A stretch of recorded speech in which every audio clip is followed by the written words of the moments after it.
The world responds to the worst earthquake to hit Nepal in 80 years. The disaster is straining resources in one of the poorest countries. But was the Himalayan nation prepared for the worst? This is Inside Story.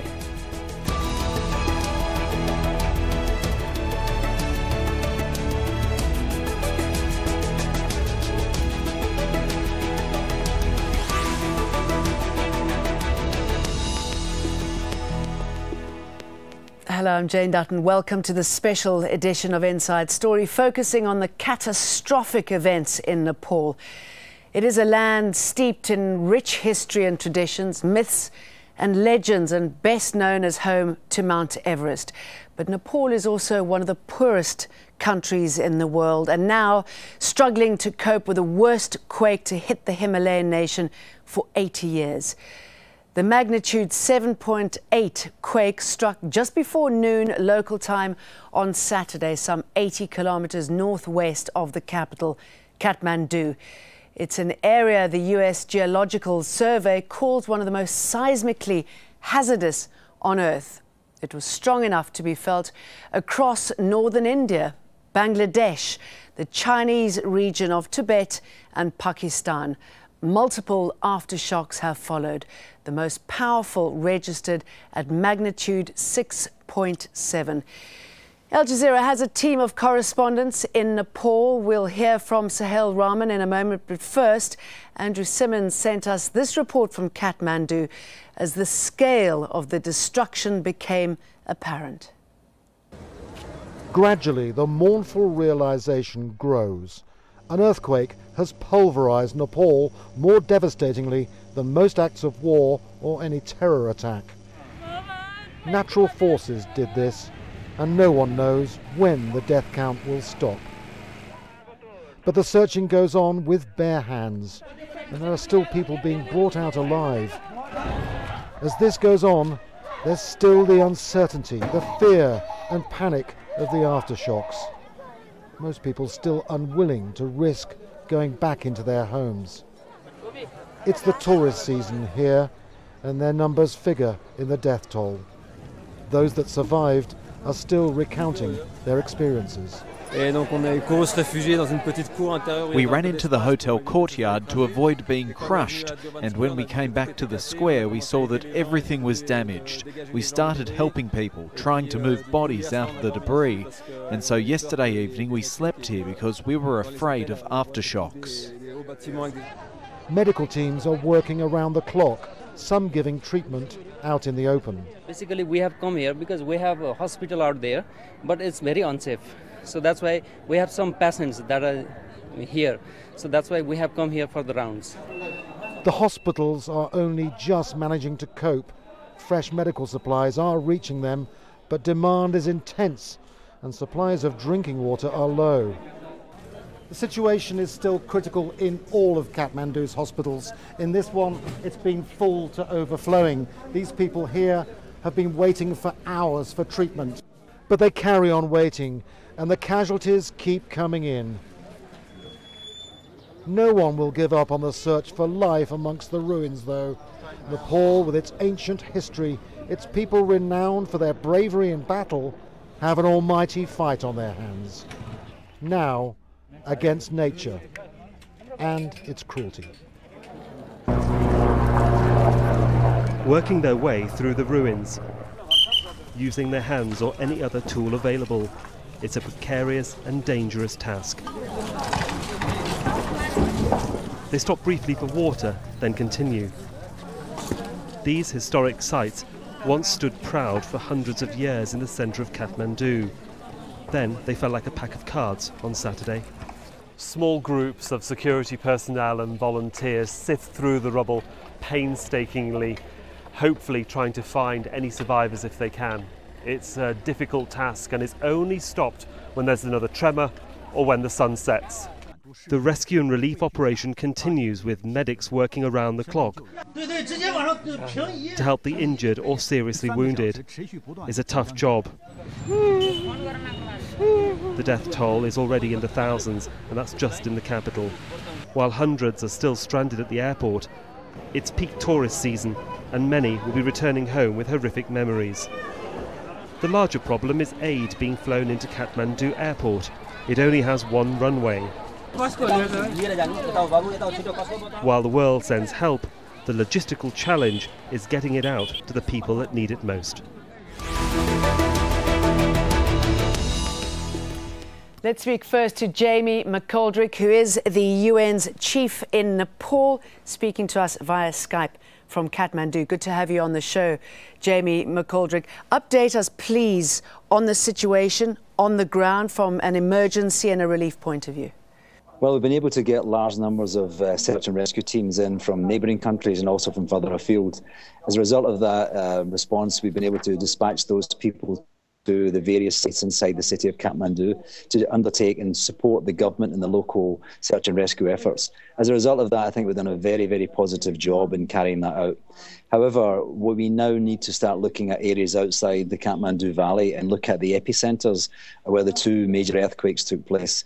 Those areas are difficult because of two reasons. One, because of the actual terrain. The topography is very, very high and very rugged. Secondly, the landslides and other impediments on the roads have made transport to those areas much more difficult, and therefore we have to rely on helicopters at this time. What little information you're getting from those far-flung areas, what sort of scenario are you expecting at this stage?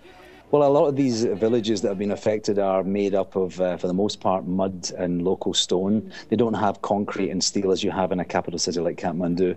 And so one would expect that the casualties in terms of search and rescue would be less, more injuries and less fatalities. That said, I think at the same time as they are remote areas, there's going to be problems in terms of getting health facilities up and running or strengthened to deliver the much needed assistance that is required there, and also getting shelter material in there to replace temporary housing, and at the same time to provide other materials such as water and sanitation and other types of support, food, etc., that people would need at this time. Thank you there to Jamie McGoldrick, the UN's chief in Nepal, speaking to us on Skype from Kathmandu. Let's bring in our other guest now. From Kuala Lumpur, we're joined by Jagan Chapagain, Asia Pacific Regional Director for the International Federation of Red Cross and Red Crescent Societies. And joining us from Egham in the UK, we can talk to the Regional Tectonics Analyst Ian Watkinson from Royal Holloway, University of London. Gentlemen, very warm welcome. Thank you for joining us. Jagan Chapagain, tell me what your aid teams are doing on the ground at the moment, what it is that they are experiencing. As you know, we work with the Nepal Red Cross in the country, who has a history of about 50 years. And we have been investing a lot in the last 10 years in preparing, training volunteers, and also keeping the stock in the country. So at the moment, we can use those volunteers and the stock. We have today actually also started reaching some of the outlying districts, Rashua, Nuwakot, and in the west part of Gorkha, the 10 of the villages we haven't been able to reach. But we are facing a major logistical challenges to bring additional goods into the country because of the congestion in the airport, but also the goods from our warehouses in Kathmandu and Pokhara to some of the districts because of the damaged roads and many other logistical challenges. Yes, we're also hearing that communication between different aid groups is a real problem. Is it a case that an aid group needs to step in and take control so that everybody knows what it is that they should be doing to make this process a lot more efficient? You know, when the disaster of this size happens, some chaos seems to be always unavoidable. But some mechanisms are being put in place. The interagency coordination mechanism has started functioning. As you know, the different clusters, the organizations come together around clusters, and they have started coordinating in Kathmandu. And we, from the International Federation, we coordinate the clusters around the shelter and the non-food items. So these are still early days, but some efforts are being put to increase the coordination. But it will be very, very important for various actors coming into the country to really coordinate with the people who are already on the ground. Otherwise, it can start creating bigger problem for the government, but also on the aid efforts. And of course, that's the last thing you need. Ian Watkinson, I wonder how someone like you, with your sort of knowledge, gets involved at this stage. What sort of information are you passing onto the Nepalese government and those aid workers about what it is that they can expect to see? I guess the major information at the moment will be coming from the seismology world, so the information that's received from seismographs around the Earth from the waves generated by the main earthquake and the aftershocks, and trying to understand the orientation, the depth and the scale of the fault that caused the earthquake and how that is going to develop over the next few days, weeks and months into the future. Yes, because it's quite extraordinary to know that these aftershocks could continue for, as you say, weeks and months. To what scale, to what extent can you expect them to happen, and how do you think people can prepare for them? That's correct. They will certainly be continuing for many months and potentially even years into the future. The scale is difficult to predict. It's likely they'll be of a smaller magnitude than the event we saw on Saturday, but perhaps in the order of magnitude 6. Many earthquakes of smaller magnitude 4s and 5s. The main issue, of course, is that buildings are currently damaged from the earthquake on Saturday and are susceptible to damage from smaller earthquakes in the future. So the main issue would be ensuring that buildings are not reoccupied that are currently damaged until they're rectified. Tell us, and you can gesticulate as much as you want in explaining to us what actually happened. I mean, this has been an enormous earthquake, the largest one in 80 years. Why was it so big? What happened? Sure. Okay. So on a big scale, the Indian plate, of course, is converging with Eurasia. So it's the main subcontinent of India is moving towards the north-northwest at about 4.5 centimetres per year. And as it does so, it's sliding under Eurasia, under the Tibet plateau. And that's expressed by a process called stick-slip, where the faults which accommodate that motion are stuck for many years, many tens of years, and they accumulate elastic strain. Once that elastic strain becomes large enough, then the fault will fail and it will slip in a large event that releases a lot of energy. And that's exactly what happens here. We had maybe 80 years, perhaps longer, of accumulated elastic strain that was released in one large slip event. And what incredible power, and as you said, it's going to keep going. Jagan, knowing that these aftershocks are continuing today, possibly years to come, how are you preparing for the fallout from that right now, for the victims who've been affected by this latest earthquake? Right now, the major focus is, of course, the search and rescue continues. The Kathmandu Valley is pretty well covered, but the search and rescue needs to continue, needs to move to some of the district headquarters where we haven't reached, and some of the district headquarters have been totally flattened. And some of these district headquarters are not that small. You know, they have population of 10 to 20,000 people, and these are very small areas with many houses. So that needs to continue.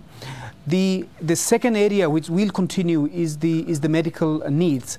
The hospitals are totally stressed, and as you know, even in the normal time, the medical facilities outside Kathmandu haven't been that great. So of course they have been damaged now. Then the other major challenge will be the shelter. People are sleeping outside because of the aftershocks. They are not willing to go back. And of course, even the smaller aftershocks are causing more damages now. So the shelter will continue to be a major priority. And the water and sanitation will be the next priority, because the polluted water can bring the wave of new diseases. So we are really looking into all these areas in a comprehensive manner. And obviously these delays and logistical problems are making a lot of people angry. As our journalist Sabina Stresser found, she lives and works in Nepal. She travelled to the village of Haridishu, just outside Kathmandu, where there is frustration over the government's response to this tragedy. We're in the village of Haridishu, where at least 20 people have died. Just in this area, there's a cluster of old houses which all came crumbling down. Around 6 people were buried over here. They were all cremated yesterday. Now, the entire village is not only in a shock, but also they're quite angry because of the lack of services from the government. This gentleman over here, Bikram, Can you tell us what kind of help you've received from the government? So far, we've not received anything from the government. We had the armed police come and throw 3 tarpaulins, and that's all. Everyone is living outside. Nobody is in the village. Not even dogs are in the village. This relief might be coming because earlier we had found some government vehicles trying to pass, and the locals are so angry that they were not allowing any government vehicles to pass through. I've brought some relief for Bandegwan, but I will give you 3 packets for here. So they've just found out that the relief material over here is not actually for this village, and the locals are refusing to allow anyone to pass through. They want the relief material for this area. Everyone is saying they're hungry, tired, thirsty, and they want their relief now. And they're also expressing concern about how, if this village, which is just a few kilometers outside the city, is suffering like this, the fate of many other mountainous areas is unknown. Subina Shrestha, Al Jazeera, Kathmandu.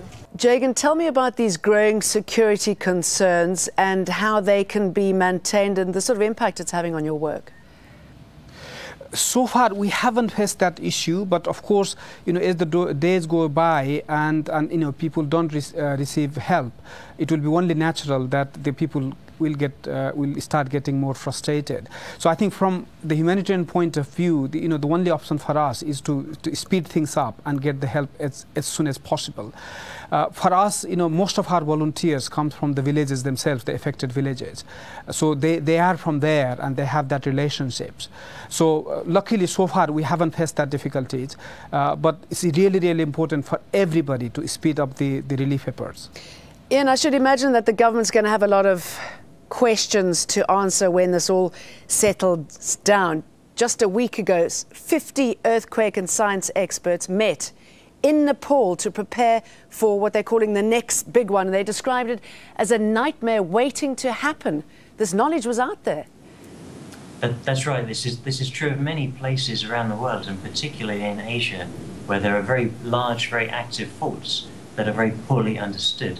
And I think really the next 20 years will need to be spent in learning more about these faults so that we have a clear understanding of where major earthquakes like this will be, how often they occur, and what their extent will be, and how the cities that they affect. Cities such as Kathmandu, Kabul, Mandalay, Manila, there are many cities which are subject to these kind of faults that are very poorly understood at the moment. Okay, if you know that these areas are vulnerable, why can you not predict when it's going to happen, how hard it's going to be, and what you need to do? One big issue with these kinds of earthquakes is the recurrence interval is very long. So the time between one magnitude 7.8 or 8 earthquake and the previous one is a few hundred years, maybe 500 years. There just aren't the records to go back to establish a pattern. If we could find out the last 5 earthquakes of that size, it would be possible to establish a pattern and maybe start to think about predicting. We just don't have the data at the moment to understand in detail that pattern for all of these faults. But it's certainly something that is a focus of current study. Jagan, an earthquake this size in a developed country, something like 10 to 30 people would be killed per million residents. Thousands more in Nepal. So obviously the lack of infrastructure, the poverty, the fact that preparation wasn't done enough makes this situation a whole lot worse. Knowing that something like this was going to happen, what could have been done from you and from the government? Yeah, I think, of course, after when the disaster of this scale happens, this is always an opportunity to reflect back from the past. We need to see a little bit of the recent history of Nepal. As you can see, the country went through a very prolonged insurgency, the Maoist insurgency in the country. So from the mid-90s, actually, there had been many efforts to bring in the disaster laws in the country, to reinforce the building codes. But during that period of the conflict in the country, there was not much attention from the government agencies to reinforce that. And there is also a lack of awareness among the public themselves when they are building their own houses. Even when the laws exist, people tend to sort of go for the cheaper options and not really following the rules and procedures. So I think the recent history hasn't been very, very helpful. After the conflict was over, I think the last 8 to 9 years, there have been many efforts to improve that. But of course, many of the buildings have been there for the last 50, 60, 100 years. And of course, many of those historical buildings have been there for hundreds of years. So there is many, many lessons learned, but it would also not be fair to say that there was not an attempt at all. Clearly, it was not enough. And hopefully there will be lessons learned, both by the government and the organizations like us, but also by the public, so that we follow the building codes, we reinforce the building codes, and we follow them properly. Yes, I was going to say, excuse me interrupting, that you have to really work very closely, I should imagine, with the community to make them understand and to make them get actively involved. Absolutely. And I must say, last few years, there have been many, many attempts. So you can see all these areas were identified, the 16 locations for people's evacuations. They were pre-identified. From the Red Cross, we have put temporary blood centers, in case the main blood center would be affected. They are now operational. We had put in place the mobile blood collection units. They had been operational. Despite this size of disasters, the blood supply hasn't been a problem. So many things were put in place, but clearly not enough. And Ian, from a regional point of view, it's not just Nepal that has been affected. It had a huge regional fallout. Should neighbouring countries get more involved in sharing information and in the process right now? That's right. I think that's a very valid approach. One issue with an earthquake like this is that the faults which are responsible for this earthquake extend right across the Himalayas, from the front of the Himalayas, from Assam into Kashmir in the west. And so this is a very long and extensive system of faults that are connected to other faults in Pakistan in the west and in Myanmar in the east. So the implications may be that there could be some stress loading resulting from this earthquake that could activate at some later date some of those other faults that are associated. So certainly a collaborative approach to understanding the linkages and the seismic history of these faults is a good way forward. But not necessarily from your side, prevention measures. Part of the problem with prevention and prediction in a specific sense here is that this is a very complex plate boundary. So there are, unlike a system, for example, a subduction-related system like in the Indian Ocean, which caused the 2004 earthquake offshore Sumatra, in Nepal and northwards into Tibet, the boundary between India and Asia is many hundreds of kilometres wide and is made up of many faults at different levels. And so the challenge really is to understand how those faults interact, which ones are active, and which ones are likely to fail in the future. Jagan, tell us what you are expecting to happen right now and what your predictions are for the next couple of days or so. Some of the things seems to begin to work a bit better. The roads towards the west has been open. The telephone lines, the electricity, the water seems to be partially restored. The government also had sent directives for the medical clinics and the supermarkets to remain open. The educational institutions have also been asked to open. So some sort of normalcy seems to be beginning to come. But still, I think the people are still scared to go back to their houses. So the shortage of food, I think we will start seeing more. The strain on the medical facilities, we will start seeing more.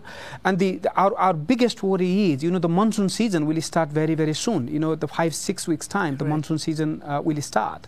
If we cannot get some of these relief goods to the families in these outlying districts, I think things will be really compounded once the monsoon starts. So there is a real urgency to get these goods out in a coordinated way. Okay, well, we're wishing you the best of luck. Very good to talk to you from Kuala Lumpur, Jagan Chapagain, and from Egham in the UK, Tectonics Analyst Ian Watkinson. And earlier, the UN's chief in Nepal, Jamie McGoldrick, who joined us from Kathmandu. And of course, thank you for joining us on this edition of Inside Story. We'd love to hear your thoughts.